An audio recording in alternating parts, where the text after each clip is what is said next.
I'll admit, paying $120,000 a year to a business coach sounds a little ridiculous, but I did it. The question is it worth it? This is $120,000. It feels like a lot more than it looks. I paid $120K to learn what I'm going to tell you about in this video. It's free for you, it's not free for me. Meet Jordan, a coach to CEOs, a CEO himself, grew the Motley Fool to hundreds of millions, and also ran the fastest growing media company I could find, a company called The Hustle, that then got sold to Hubspot. He's a stud. And now he's gonna be both of our stud, because I hired him since I was struggling in a few areas of my business and basically life priorities. But after a year, I realized, holy hell, this guy is good, and not just for CEOs. He's good for any of us trying to achieve something. Because I've been an operator my whole life, everything we talk about, I've done, I've experienced, and if I haven't, I can put myself in those shoes, and I'm doing it totally objectively speaking, because I don't really have a skin in the game, and so my incentive is just to be honest with you. So I begged him to publicly let me share his stuff, so I thought, let's steal his homework, shall we? First thing he taught me is focus will unf you. Your biggest problem is you're already so distracted, you don't even know what you want. Overwhelmed from clicking from screen to screen, your text blowing up, your to-do list drowning you. It's just a lot.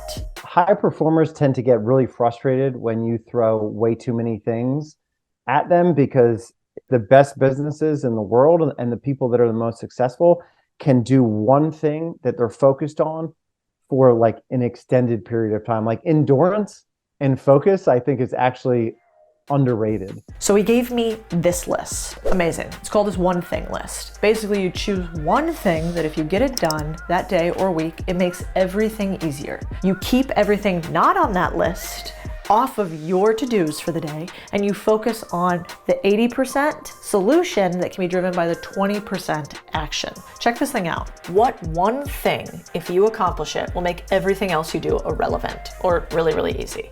I realized a couple of these for me. Hire a head of acquisitions. I need to build out our holdco faster. These others then get moved to the next up things. And before I decided that my one thing is absolutely true, I have a little check on it that's, are you really fucking sure? Because most people will replace the important with the urgent, and the two are rarely the same. So you need to focus not just on the thing that's hitting you in the face continuously, but on the thing that will actually deliver you the life, the goal, the win that you want. Who, not how. Every problem in your life is not a how problem, it's a who problem. He told me rather than trying to figure out how to do something, you're better off finding who can help you do it. He literally threw the book at me. Just kidding, it's not this book, it was a different book called Who Not How, but he did make me read every single page of it. If you want to lose weight, who could help you? You want to make more money by being better at sales, who do you know who sells more than you? Go steal somebody else's 10,000 hours. By the way, that someone, when you don't have any money, can just be a friend and free. And then when you do have money, that someone should usually be a hire or a coach. The more money you start making, the more people you hire who become your army of who's. Most of the time, it's a accountability issue or an ownership issue, which gets back to who. So it's like, oh, we're having trouble, sales are down this month. Okay, well, it's usually the issue isn't just tactical, you can tweak this lever, tweak that, but it's who is responsible for that, making sure that that person understands their responsibility and their accountability, and that there's clarity around it. So typically where I find that things fall down is where either nobody's accountable for something, or more likely is when everybody is accountable for it. So everyone's like, oh yeah, I think that's me, but it's also her, and it's also him. And then they just started, so they're doing some of that too. And those are usually the scenarios where you have a problem. I think this one has made me more money than any other. And he calls it niche experts create big returns. I hire specialized consultants who have already won in each industry. The idea is hourly pay instead of salary, weekly calls leads to, 10 million plus in revenue. I hired one consultant for YouTube, 500K subs in 6 months. I hired one newsletter consultant, 250K subscribers in 1.5 years. Jordan was actually one of these. So he gave me the best advice broadly, but also hugely niche advice on newsletters, growing them, media teams, and then I steal his 10,000 hours instead of doing it myself. If I can tell you something for sure, values eat tactics for breakfast. Values speed instead of task management. You value innovation instead of tracking. You value attention to detail instead of micromanagement. When you turn the things you want done into values as opposed to to-dos, it translates to less oversight, meaning you have to watch everybody do every single thing. And this small change not only will change the way that you act, but will also change anybody on teams that you manage or work with. I got to interrupt the video for this. I want to give a shout out to our partners at Ethos. Let me tell you why. I came from little, and being the first in my family's history to experience financial success, so important that all of this is not just for me, but for the future generations. I'm all about making more money, but I also like protecting the house. One way to do that, life insurance. I can't remember when I first got life insurance, but it should have been sooner if the process wasn't so confusing and time consuming. But now Ethos has fixed that. They created fast, easy, affordable way to get life insurance. The application process is 100% online, doesn't require any medical exams or blood tests. You just answer a few health questions and get a quote in minutes instead of weeks. 10 minutes could protect your family's future for as little as $10 a month. That's just 2 less coffees. The cold hard truth is that tomorrow isn't guaranteed, but you can protect your family's future today. Click my link below, get your personalized free quote now. This one we workshopped together. Don't set goals, set sacrifices. He basically said goals are overrated. Instead, you want to say, what are you willing to give up in order to get the things that you want? If you want to make $100,000 a year, are you willing to give up the fear of negotiating with your boss? Are you willing to give up the fact you're going to have to work nights and weekends to do it? Are you willing to give up the fact that you might have to put in 1,000 resumes in order to get a job that gets you to 100K a year? Most people set goals and then they don't realize that those goals require a payment. Every single goal has a price. Now when I set goals, they look like this. It basically is, hey, I want to hit 250,000 subscribers. I'm willing to spend $10,000 to do that. I'm willing to work on my newsletter for 5 hours every weekend, even though nobody else is going to. And I'm willing to hire one person part-time who's going to help me achieve these goals. Say the things you're willing to do, and it turns out that the things that you want, they accept the payment. Have your North Star of what you are trying to achieve. And so then you have to ask yourself, when all these other interesting things come at you, you could be like, ooh, we could actually go launch a syndicate. We could actually do a lot of work with potential partners and sponsors. Is that something that would help guide you towards that North Star? And if the answer is no, it's like, well, maybe you shouldn't do that right now. I think it's just hard to do that because there's so much exciting shit to do. I think that that's where a lot of entrepreneurs end up kind of failing because they're getting distracted. They're doing too many different things. The thing is, you won't be able to do all the things that you want to do. So you got to pick.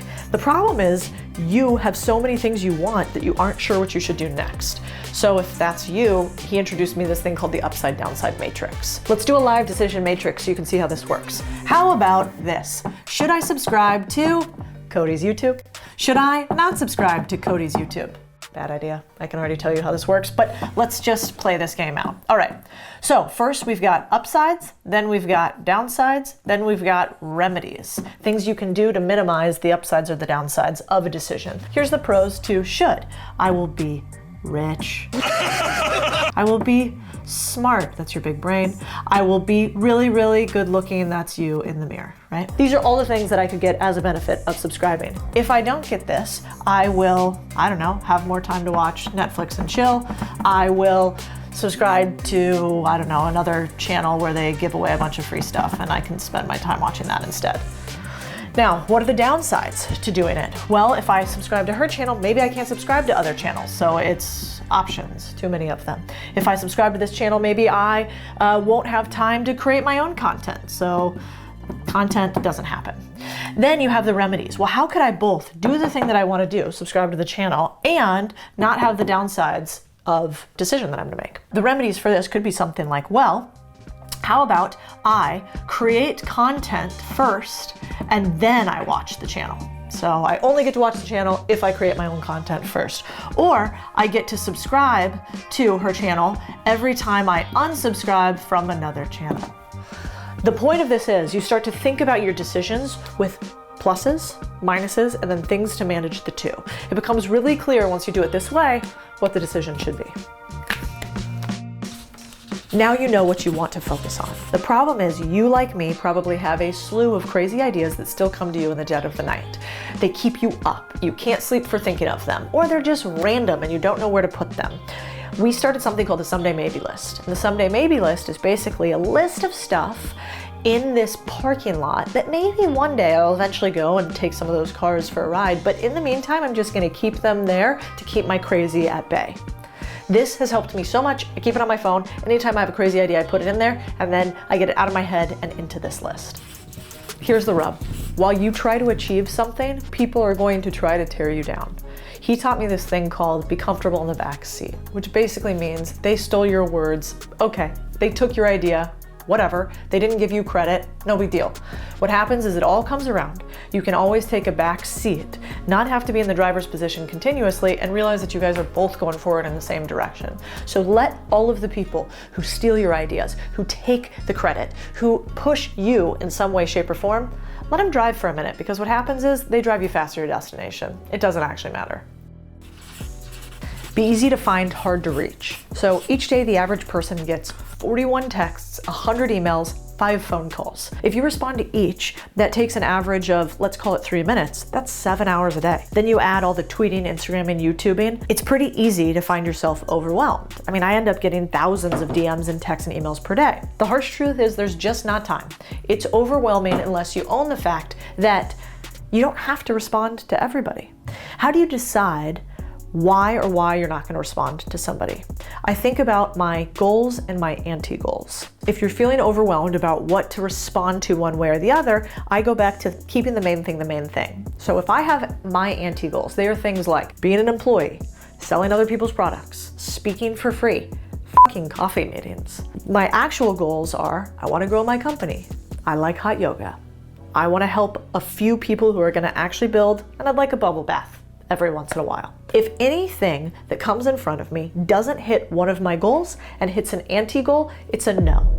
And no is a full sentence. One of my friends, Alex Hormozy, literally will text me sometimes to help me get better at saying no, just screenshots of him saying the one word no with a period at the end to people asking him things.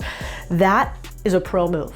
If you don't use those 2 letters, other people's goals become yours. So you're hard to reach, but you still want to help people. You're going to get asked a lot of the same questions constantly on your rise to expert. I started creating first free products, then paid products, because I got asked the same questions over and over again. How to start investing, how to buy a business. My best work is not me answering one-off emails and setting meetings to answer the same questions 452 times. Neither is yours. So if you're doing something more than 3 times and has more than 3 steps, start thinking about, can this be a blog, a Twitter thread? Can I create a product? Hell, read a book. Then the secret, when someone wants your time, you tell them, oh yeah, I wrote something on that. Here it is, check it out, and let me know what questions you have after that. Only about 1 in 10 people will actually follow up. If they want you to do the work for them, they should do some work first. The second tip is, as you create deeper and bigger content on the subject, you will literally have so much more value delivered to a human if you create it than if they one-off pick your brain. Either way though, whether they respond or not, you protect your time as opposed to have somebody take it away from you. If you guys want to see any of these tools that I think are going to lead us to becoming a $100 million media team, you can click the link below. We have a bunch of these free for you guys. You can just download them. This doc I love. I call it my transfer stress doc, but what it actually is my weekly one-on-one doc. I check in with my employees every single week on the core KPIs, which means the things that they're supposed to deliver each week. If they are yellow, aka at risk, green, aka gonna hit them, or red, not gonna hit them. They fill out this weekly one-on-one document for me, and this weekly one-on-one document then gets uploaded continuously to the same document. So if I see I have an employee that 5, 6, 7 weeks in a row isn't hitting their KPIs because everything's red really quickly, I know there's a fire there. Simultaneously, if I was an employee, I would use this exact same document. You are going to put yourself away from all the others if you proactively send your manager a weekly one-on-one agenda that basically says, hey, here's what I'm working on, the 5 things that matter in my job, here's what I think's at risk, here's where I think I'm gonna crush it, and here's where we're definitely gonna fall behind par. I find that like if you want people to work really hard for you, not like clock in and clock out 40 hours a week, if you really, really want people to work hard for you, you also have to care about them a lot. And you also have to like really be there for them. And for me, that just means like building really, really true, genuine relationships with people. And you can't just do that by checking in monthly, by, making sure that you're removing blockers and helping people prioritize. Like, you have to know what they care about. You have to know, are they trying to build a family? Do they want to redo their kitchen? Like, are they going through a divorce? Did they just you have to build those relationships. By doing that, you also get the best out of people. And then when you inevitably are going to have to ask a lot of them, they're happy to do it because you've built like a really solid foundation. Last little secret for you. This thing looks like a lot, but it is so valuable. So this is my scorecard. Basically, Peter Drucker said, what gets measured gets managed. And this is true. If you don't pay attention to it, it won't grow and succeed. You don't get rich by accident, just like you don't get a six-pack by accident. This scorecard has all the things that are important in my business. It could be in your life, and I track them each and every single week. On each Friday, I review the scorecard, inputting the metrics that matter, and figure out, did I achieve what I wanted to achieve this week?